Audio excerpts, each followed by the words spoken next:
sur TV Finance et Boursorama et nous allons prendre le pouls de la Bourse de Paris à son ouverture avec Antoine Quesada, trader, formateur et coach. Bonjour Antoine. Bonjour Nicolas.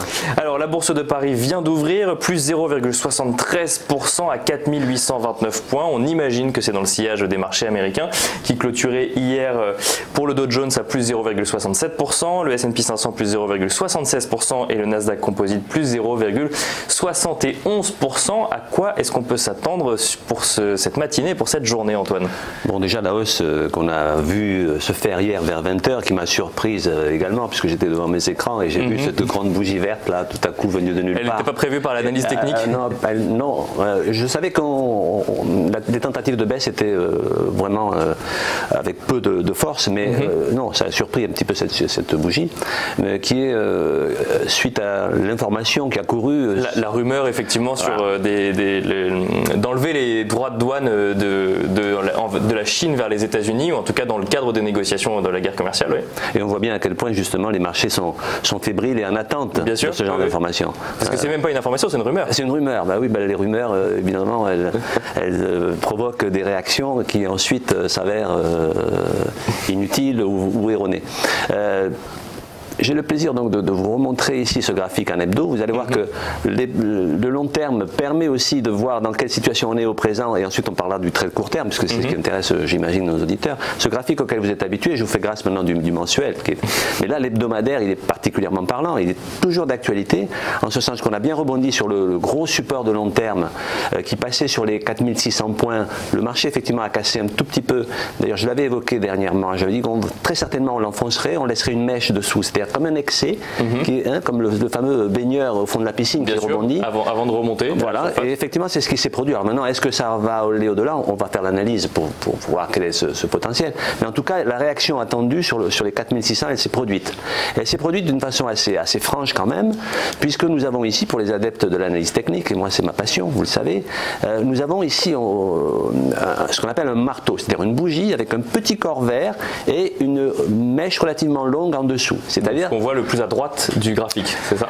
La dernière bougie verte à droite? Non, la dernière, la plus basse, celle qui est reliée par le segment que vous avez sous le cours.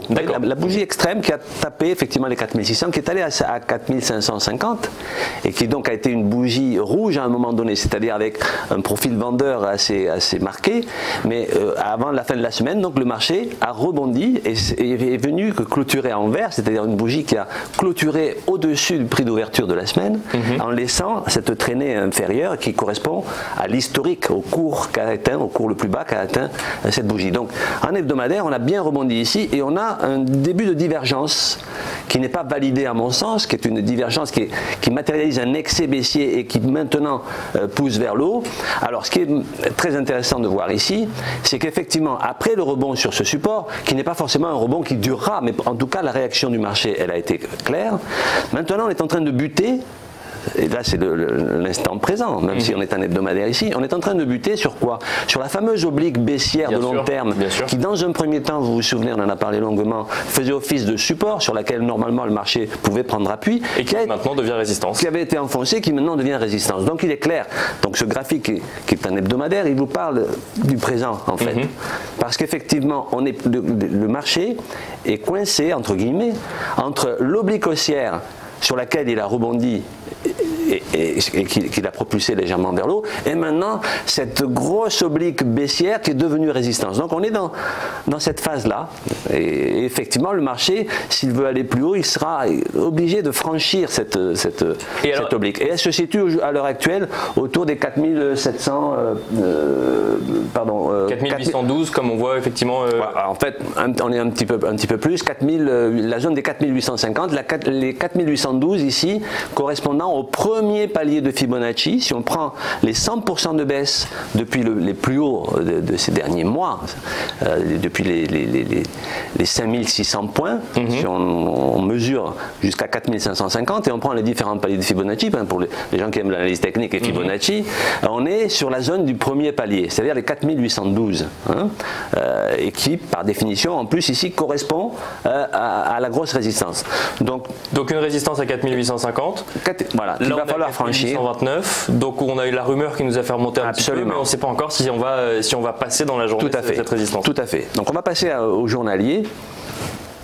Donc ça, c'est des graphiques que je vous ai envoyés ce matin, mais bon, ils sont en clôture d'hier, puisque là c'est le CAC avant l'ouverture de la Bourse de Paris, oui, effectivement. Tout à fait, hein, c'est pas le futur, c'est le CAC Index, donc avant l'ouverture, et on voit bien là cette zone des 4800 qui correspond à cette grosse résistance du premier palier et à l'oblique.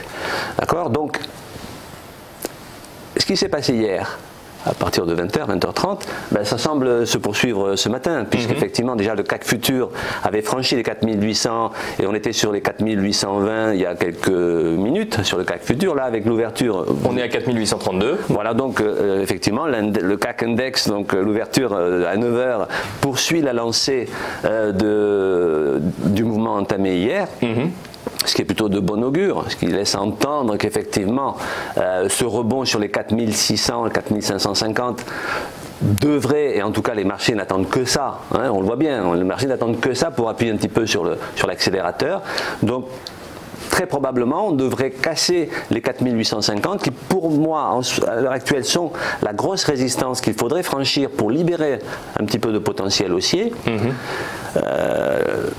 Effectivement, ensuite, si le marché continuait à évoluer de façon haussière, il se retrouvera confronté très probablement, on en est encore loin, mais je pense que si on franchit les 4850, au moins en clôture journalière, hein, pas simplement une bougie qui touche et qui redescend, on sera de toute façon coincé par la grosse résistance qui est le support oblique que vous avez ici, qui n'est que le bas de ce fameux canal d'élargissement dont je vous ai parlé ces dernières semaines, qui évidemment a été cassé par le bas puisque c'était un essoufflement de la tendance haussière et ça a bien provoqué la baisse que nous avons vue ces derniers jours, ces dernières semaines. Donc l'objectif, ou en tout cas le potentiel maximal que je peux extrapoler à partir de ce qui se passe aujourd'hui et à partir donc de l'analyse technique, serait un retour vers cette ligne bleue qui maintenant deviendrait une résistance et qui tourne autour des 5060 points dans ces eaux-là. Hein. Alors, si on regarde Fibonacci, et encore une fois, on est bluffé par la précision souvent de cet outil, par extension, cela pourrait nous amener au troisième palier de Fibonacci qui est à 5104 points. Okay. 5104 points. Donc ça c'est pour l'hebdomadaire et on a même une vue... Alors là on est déjà en journalier. Là on est en journalier. Effectivement ça c'est la vue à la loupe de l'hebdomadaire puisque les données sont les mêmes mais on le voit un petit peu plus précisément. Et puis pour aller plus près de l'actualité puisque nous sommes sur ChronoCAC, voilà, presque, on va aller sur un graphique de beaucoup plus court terme qui est en 2 heures, bien que celui-là aussi... Et encore une vue grossie effectivement de ce qu'on avait juste absolument, mais qui n'est pas là en temps réel puisque je l'ai envoyé ce matin, donc c'était avant l'ouverture, hein, et on voit ici, qu'est-ce qu'on voit ici? On voit, si on regarde bien, sur le 2 heures, une espèce d'épaule, quand je dis une espèce, c'est une épaule, tête-épaule inversée, et dont la ligne de coup passe voilà, sur les 4830, 4840. Et donc, je pense qu'on est sur cette zone-là à l'instant T, ce qui veut dire que si l'engouement pour le rebond qui a été amorcé hier grâce à cette rumeur, hein, entre guillemets, se poursuivait, on pourrait, si on cassait au moins en clôture cette ligne des 4830, 4850, libérer un potentiel, puisqu'une épaule tête-épaule inversée, c'est une figure de retournement à la hausse, évidemment à l'échelle du 2 heures ici. Hein, ce qui peut être exploitable en journalier, voire pour la journée qui va suivre. Donc ce qui nous intéresse à plus court terme. Hein, ce que je vous mets ici en très court terme, c'est pour moi mon long terme lorsque je fais du day trading. Mais déjà à cette échelle-là, c'est assez parlant. Donc effectivement, je ne sais pas où nous en sommes là. Sur alors là, on est à 4834, donc on se rapproche des 4850, mais doucement. Voilà. Forcément, le 4850 va être, selon moi, un gros obstacle. Mais le marché semble assez motivé. Avant 20h hier, je n'aurais pas eu le même discours immédiat. Bien que le 4850 soit pour moi, effectivement, le petit plafond de verre de relativement court terme qu'il faudra franchir. Donc en clair, moi je suis plutôt optimiste, entre guillemets, sur un potentiel de continuation du rebond qui s'est amorcé. Sur la journée, du coup? Sur la journée, sur les jours à venir, en fait. Hein. Sur la journée, du coup, oui, effectivement. Bon, là, c'est clair. Hein, là c'est sûr. Là c'est clair, et je ne vois pas de force contraire, ou en tout cas de figure de retournement très court terme qui invaliderait. Même à l'ouverture des marchés américains cet après-midi? Même à l'ouverture des marchés américains, je pense que la continuation peut se poursuivre. En tout cas, les 4850 sont à portée de canon, j'allais dire. Sûr, oui. Ça sera un obstacle, hein, c'est clair. Aujourd'hui, c'est vrai que c'est une journée un petit peu particulière, c'est la journée des trois sorcières, donc il risque d'y avoir des ajustements en cours de séance. Donc c'est toujours une journée un petit peu plus animée, un petit peu plus pointue. Mais en tout cas, graphiquement, j'opte davantage pour aujourd'hui et pour les jours à venir vers une petite continuation de ce rebond, qui n'est pas pour autant encore un retournement de tendance. Hein. On est toujours sur une tendance baissière de moyen terme ici, mais un rebond qui, selon moi, aurait plus de chances de nous ramener sur les 5050 points, voire même 5100 si on regarde les 50% de Fibonacci. Donc passer d'abord par ce stade avant même d'imaginer qu'on pourrait revenir sur les plus bas, donc sur les 4600 ou les 4550, sur lequel je pense que le marché de toute façon prendrait un deuxième appui. Donc voilà, je suis assez optimiste entre guillemets sur le court et moyen terme, sur le fait que ce potentiel de rebond il est là, et graphiquement parlant on peut espérer une continuation de la hausse et aujourd'hui et peut-être même dans les jours qui viennent. Et ben on va suivre ça du coup aujourd'hui et dans les jours qui viennent. Merci beaucoup Antoine Quesada pour votre analyse. Je rappelle que vous êtes trader, formateur et coach.